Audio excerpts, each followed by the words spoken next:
Thank you for the introduction, Regional Chief Antoine. Very much appreciated. So for over 100 years, our peoples have been dealing with the devastating impacts of residential school system. Generations of First Nations families have grappled with the lasting trauma of having their children taken away to institutions which strip them of their Indigenous identities, culture, language, and where many suffered severe forms of abuse. We cannot allow the trauma and abuse our peoples have suffered at residential schools to continue, to impact our future generations. We must chart a new and positive course based upon revitalization and reclamation of our identity, culture, laws, and spirituality. The United Nations General Assembly proclaimed the period 2022 to 2032 as the International Decade of the Indigenous Languages. So during the International Decade, global attention on the critical situation of many Indigenous languages will be raised at international, regional, and national levels, and resources will be mobilized for the preservation, the revitalization, and promotion of Indigenous languages.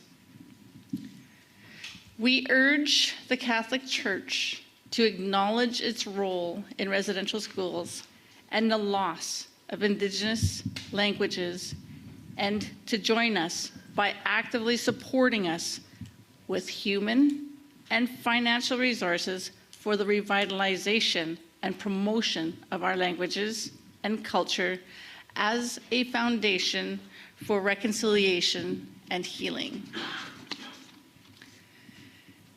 Since the first delegation's audience with Pope Benedict in 2009, significant progress has been made with respect to greater understanding of the legacy of residential schools and how Canada can rebuild the relationship with First Nations.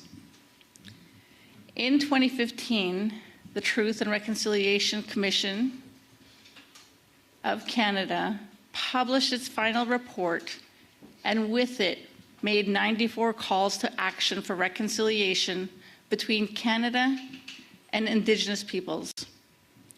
The mandate of the TRC was to document the history and lasting impacts of the residential school system on Indigenous students and their families, and provided residential school survivors with an opportunity to share their experience during public and private meetings held across the country. The TRC emphasized the need to educate the public about the impacts of residential schools and established the 10 principles for the truth and reconciliation. There are 10 principles, which affirms that the United Nations Declaration on the Rights of Indigenous Peoples is the framework for the path to reconciliation. The 10 principles emphasize that reconciliation is a process of healing relationships that requires truth, sharing, apology, and commemoration that acknowledges and redresses past harms. Greater commitment is needed for the full implementation of all 94 calls to action. As we begin the journey to reconciliation, it is vital that the Catholic Church and First Nations peoples have the opportunity to share the truth of the past and for the Church to apologize for the wrongs that have been committed and to commemorate the strength and the resilience of First Nations peoples who have suffered because of the residential school system.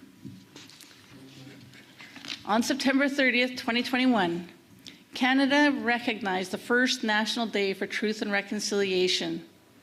Orange shirts and flags with the message, "Every child matters," were displayed during many marches, commemorations, and ceremonies held across the country and attended by First Nations and non-First Nations peoples alike. There was an outpouring of support from all Canadians who are learning about the truths of what occurred at the residential schools and the lasting impacts these institutions have had. This first commemoration of the National Day for Truth and Reconciliation was particularly poignant, given the recent discovery of unmarked graves of children found at former residential school sites. This has been a very difficult time for so many First Nations people as we seek to find the truth of what happened to our children, our loved ones, our family, and community members who never returned home from the residential schools. It has reminded us that there is still much truth to be uncovered and even greater healing that is needed. It'll take many years to assess the impact of the discovery of the unmarked graves that will have on each of us. Many First Nations have just started the process of undertaking ground-penetrating radar and searches and conducting investigations of grave sites. Our loved ones buried in these graves must be identified and returned and embraced by their homelands, their communities, and their families. There is a significant role the Catholic Church can play in assisting in the return of our children by supporting the disclosure of records and documents in its possession.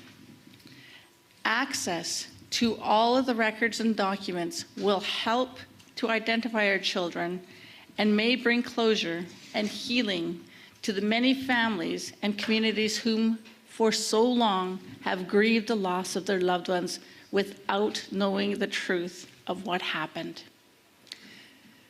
As our communities continues to search for their loved ones, our peoples are re-experiencing the trauma that residential schools have been inflicted. There is an increased and urgent need for mental health and cultural support. It is imperative that the Catholic Church take responsibility, make amends, and help those who have been hurt by the legacy of residential schools. This necessarily includes making reparations. Redress is needed for individuals to address their own trauma in a positive and healing way. We respectfully ask that the Catholic Church support the path to healing by providing the appropriate redress and reparations to First Nations peoples. Every child matters.